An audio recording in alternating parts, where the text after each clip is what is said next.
Anhalten! Sofort alles abriegeln!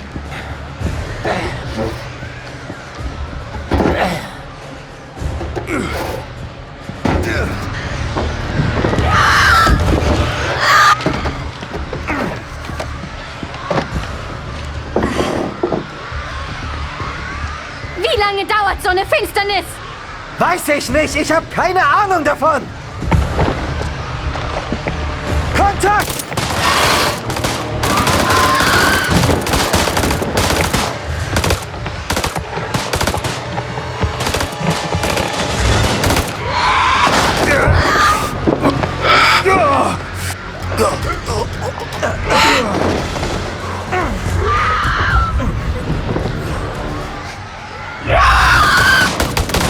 Wir schicken sie zurück in die Hölle!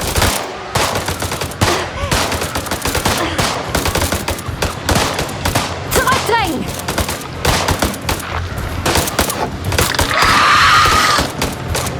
Moni fast leer! Moni, fast leer! Gibt es nichts Besseres zu sagen?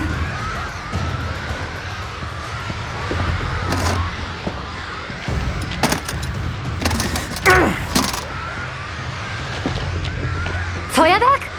Sonst nichts? Keine Munition? Scheiß drauf! Muss eben reichen.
Welch ein herrlicher Anblick. So wunderschön.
Die jetzt noch stehen, die standen frei, und diese fielen frei.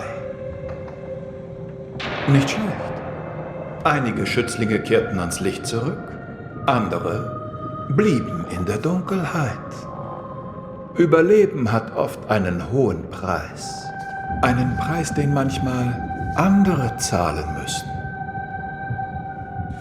Ich freue mich auf unser nächstes Treffen. Vielleicht wähle ich nächstes Mal eine etwas wohligere Geschichte. So wohlig, dass Sie nachts noch schön durchschlafen können. Doch was sie auch sein wird, der Abschied wird Ihnen schwer fallen. Bis zum nächsten Mal. Sie kennen den Ausgang.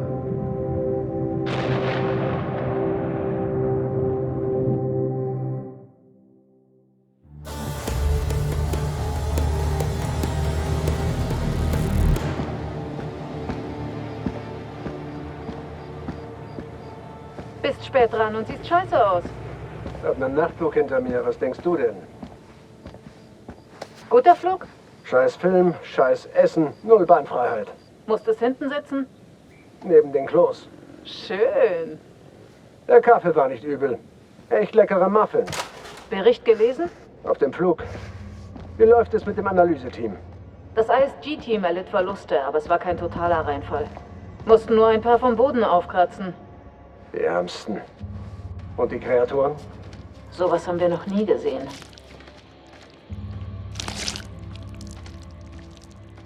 Kolchak Jason, First Lieutenant, Marine Force Recon. Bester der Besten, was? So wird er angepriesen. Fuck! Wie oft soll ich Ihnen diese Geschichte denn noch erzählen? Ich verstehe. Aber CENTCOM ist besorgt wegen der Normabweichung. Welche? Die ganze Mission war nicht normal. Warum haben Sie sich denn mit dem Feind verbündet? Sie waren nicht da. Die haben uns massakriert. Mir war es scheißegal, wer es war. Wir brauchten jede Unterstützung. Und ich habe mich nicht mit dem Feind verbündet. Ich habe ihn sterben lassen. Und Colonel King? Fuck, was soll mit Colonel King sein? Wie ist er gestorben? Er hat uns in die Hölle geführt und ist verbrannt. Sie haben sich mit einem irakischen Soldaten verbündet? Republikanische Garde, falls man es glauben kann. Habt ihr seinen Leichnam? Sag her. Der sagt uns nicht viel. Was zur Hölle ist das? Hat wohl echt hart um sein Überleben gekämpft. Pack sein. Es soll ja sauber sein für die Untersuchung. Das Analyseteam sichert noch Proben am Ort des Geschehens. Es war ein Gemetzel. Sie hatten Dynamit? Wir wissen nicht, woher sie es hatten. Nein, nein, nein, nein. Schluss jetzt. Ich hab's schon gesagt. Es war eine Stadt, eine ganze Stadt voll mit den Dingern. Da waren Kokons. Tausende von den Dingern. Wie viele der Organismen lebten dort noch? Zu viele. Ich hoffe bloß, dass sie alle verbrannt sind. Das ist ja wie damals mit Winterford. Aha. Ah, und hier ist Colonel Eric King, unser Genie vom Dienst. Mit sowas hat er wohl nicht gerechnet. Die waren verheiratet? Naja, nur noch auf dem Papier. Im Bericht steht, er wurde erschossen. Ist ja Kriegsgebiet. Wenigstens ein normaler Toter. Schuld daran ist Kalos. Es hielt den Tempel für Saddams Waffendepot. Beschissenes System. Das stimmt so nicht. Für uns war es ein großer Fund. Glückstreffer. Ist das dein Verständnis von Glück?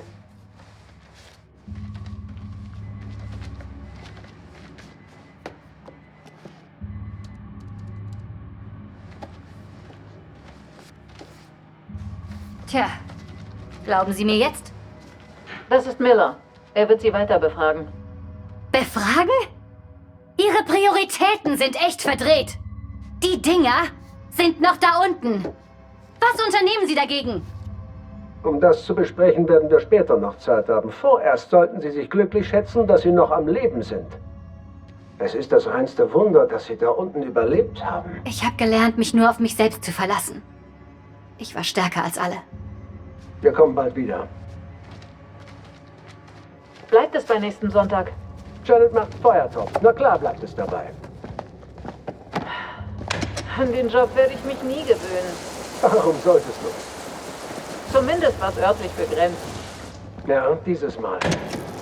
Also, was hältst du von all dem? Das ist unwichtig. Es ist nur wichtig, den Informationsfluss zu kontrollieren. Die Weltöffentlichkeit wird nie davon erfahren.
You want to know what it means to be a killer?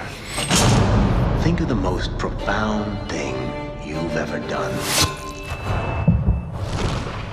The most beautiful thing you've ever created. And I promise you, it's nothing compared to watching the life bleed out of someone. To see the fear in their eyes. To feel them pawing at you for release. To hear them pleading, begging. That's true art. That's what you have to be, an artist. I've left my mark on the world. Have you?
queen bitch finds out about this, she's gonna flip her shit.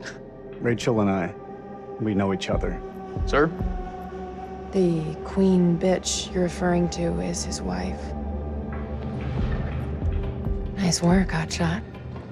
Ashley Tisdale, welcome. Now, Ashley plays Rachel in Supermassive Games' Dark Pictures Anthology's House of Ashes. All right, Ashley, what can you tell me about your character? My character, Rachel, is a CIA operative, and it is taken place in 2003 in the Gulf War, and she is on a mission to find chemical weapons, so she's pretty badass. Wow. This is your first time doing a video game. This is my first time, yeah. Wow, so how does that process compare to maybe the stuff that you've done, on camera before? I think that it's just very obviously a different approach to it. I do a lot of voiceover for animation series, so I would say it's more in line with that because you're in a studio all day and it's like you and the script and then also like some of the other characters, but it's just like kind of going through it really fast versus, one scene on a TV show or a movie could take like an hour to 2 hours. So you're constantly going through it. It's a really long process, but it's cool, it's different. You're wearing like heavy machinery on your head and it's like getting all of your facial expressions. So it's pretty crazy. You can just be like completely like so muscular by the time you're done. Your neck will be. My neck is super strong. Yeah, the strongest neck ever now. Yeah. And how do you prepare for something like that? Then I feel like the script, it's not maybe necessarily you're preparing for particular scenes. Everything is so varied. How do you really kind of get ready for it? I pretty much, obviously read the script beforehand, but I don't spend a lot of time on it like I would another script, like either with a movie or a TV, because it's the same thing of how I approach animations, is that I know when I'm here, I'm gonna be with the director and they're gonna have me do it like multiple different ways because there is multiple different directions the character can go. So if I were to fully prepare, I would maybe like put myself in this like, well, it's gotta be this way. And I wanna feel free to like be able to have them say, do it more sympathetic and do it more angry. And so I kind of don't fully prepare. I just know who the character is. And as long as I know the intention of what I'm saying, then I'm good. What is it? The guy who served me, I don't know. He was looking at me pretty strange. Probably doesn't get to see a woman like you around these parts very often, especially one that's showered. With any series or film, there's just that one linear path for your character. Yeah. And with this, you have the option of There's living out many the different multiple. arcs. Yeah, how do you kind of keep it all straight or keep a continuity with your character through all that? Honestly, I don't even remember half of it. I think it's just obviously relying on the director. And the guys at Supermassive, they're just really great at knowing where we are in the storyline. And so it's just heavily trusting them. And then, just kind of knowing, that it's just gonna go. I can't, there's just so many different areas that it can go. And I could die in one of the things and I could become a vampire. I can like live. It's just like, it's so crazy how opposite.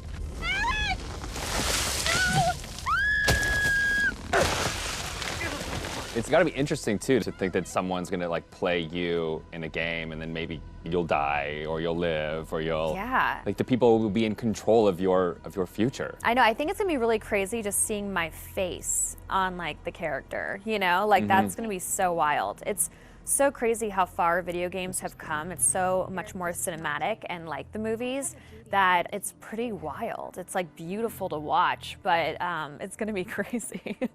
Now, I guess we have a couple rapid fire questions that I'd like to hit you with as well. Okay, ready for this? Okay, so bitten by a vampire or buried alive? Oof. Yeah, bitten by a vampire.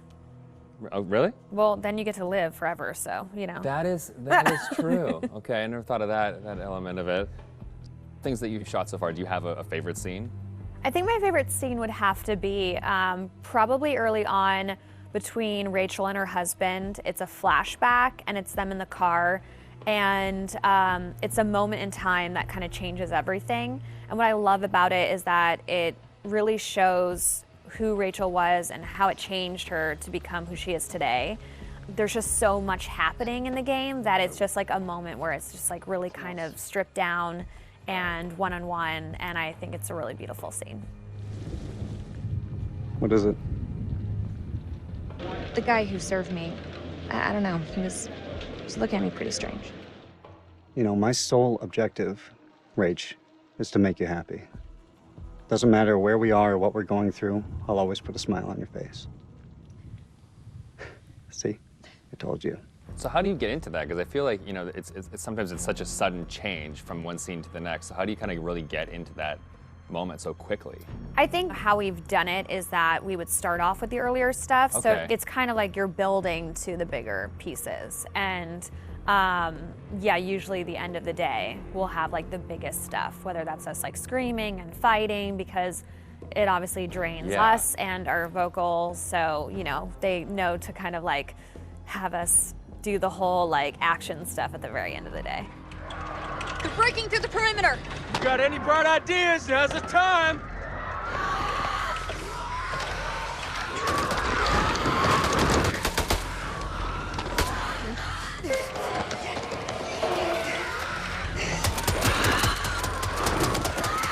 It's really odd of being like, okay, now we're gonna be sweet, and now we're gonna be screaming. It's and hard then to you're gonna go be dying, backwards. And then you're gonna be back alive again, and this is a touching moment, and you're gonna die. Yeah, Yeah. and the first time it's gonna be like a strange experience, kind of going off on your own and acting out that kind of separate. Yeah, it's definitely a very interesting process to watch, and it's different from anything I've ever done. Has it been hard to navigate doorways with the camera on? Like, do you find your... Oh, no, I take them off right away. Okay. Anytime I can get a break, because it is a heavy thing, and so it's just like most of the time I'm sitting on the couch with it, like holding the helmet up, because it's like, you know, it's like a weight on your head. So yeah. it's pretty crazy. It's expensive equipment. You don't want to like bang it on a door frame. No. Well, now that they've got you in the game, they can put you in anything. I know. I'm so excited because I've never been able to play something like this. Yeah, okay. Well, that's good. Cool. Thank you.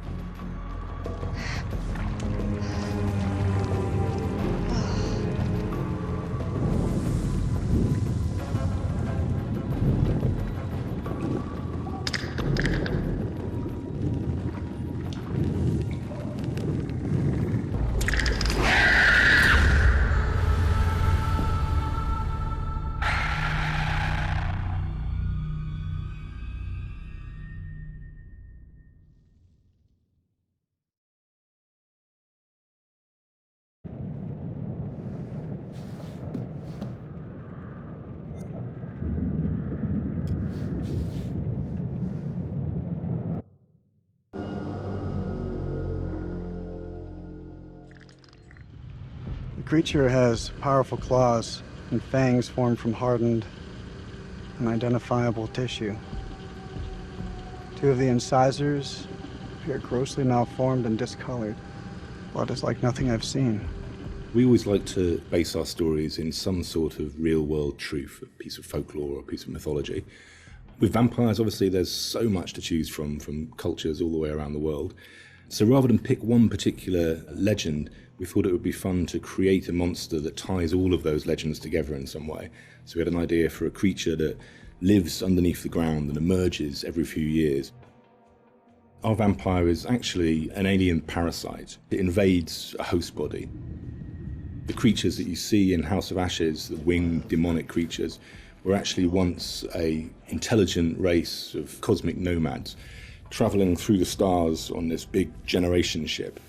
They somehow picked up this alien parasite and it ravaged through their crew, and their ship went out of control and crash landed into prehistoric Earth, where it was buried under the ground in what is now the Zagros Mountains.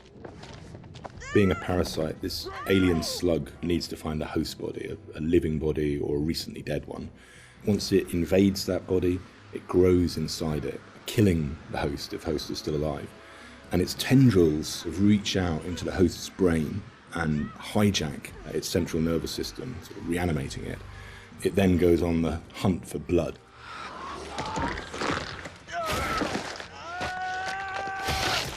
It feeds on the adrenaline in blood.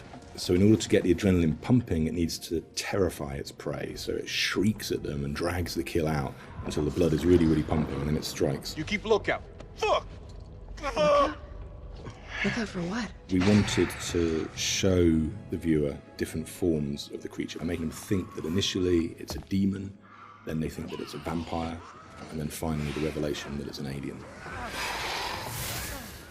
So just to explain where the parasites have come to infect some of our game characters, this shows a game character who's going through different stages, is infected, starts to affect the character, and there's a final look from that where the fangs are coming through the skull. So that's one of the developments of how our classic vampire is actually a host.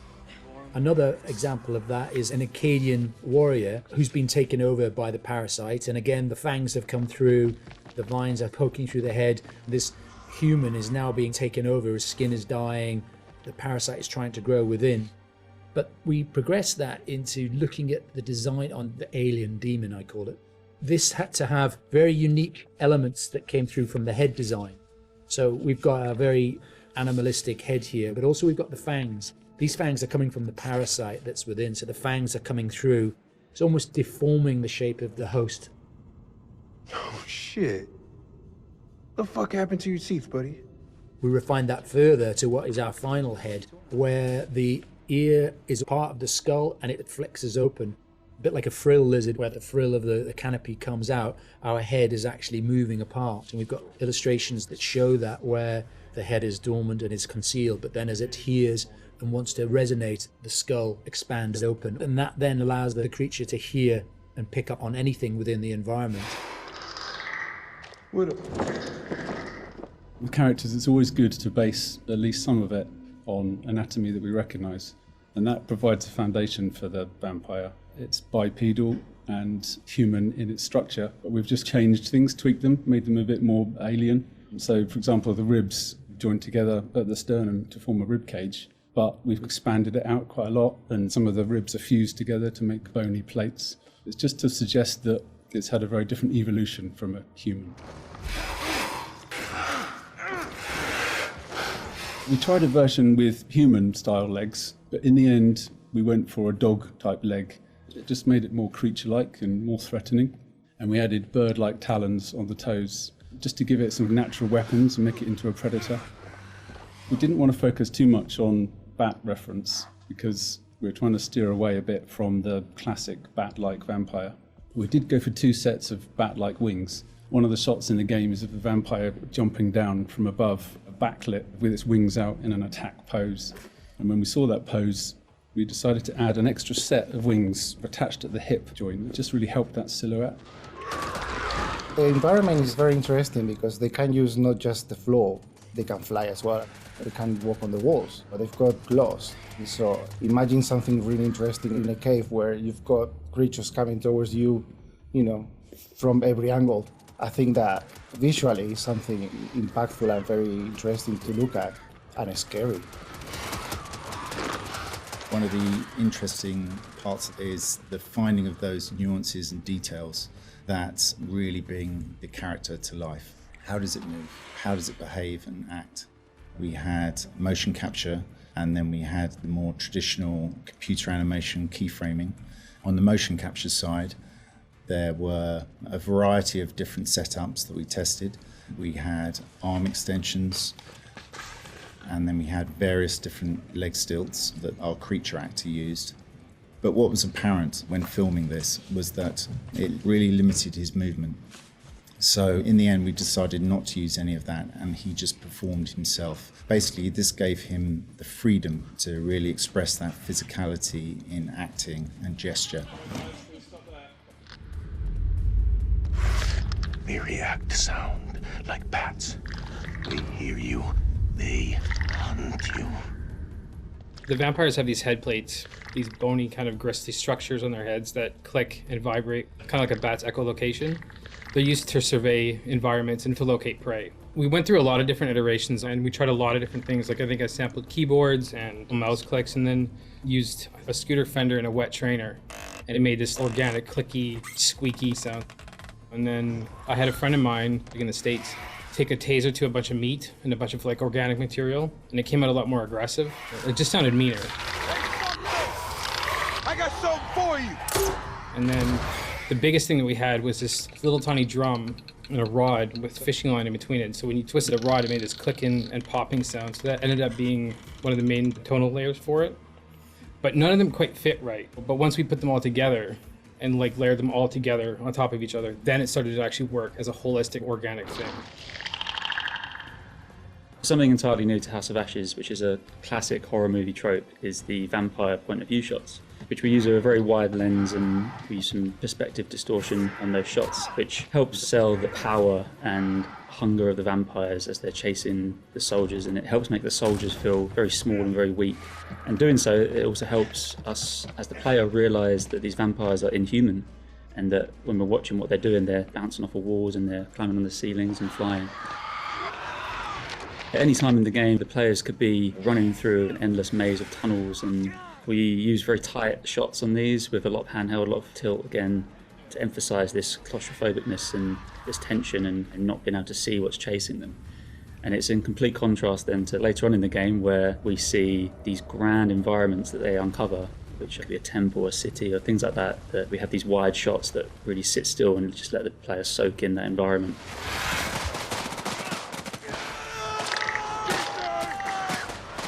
This is the most complex creature that we have ever animated in the studio. But the challenge is more than a challenge, is the fun to do it. Because it's not a real creature. You can push it in a way that you can use your imagination to make it more interesting. We're facing an enemy we know zero about. An enemy of unknown size from their home turf. Sucks to be us.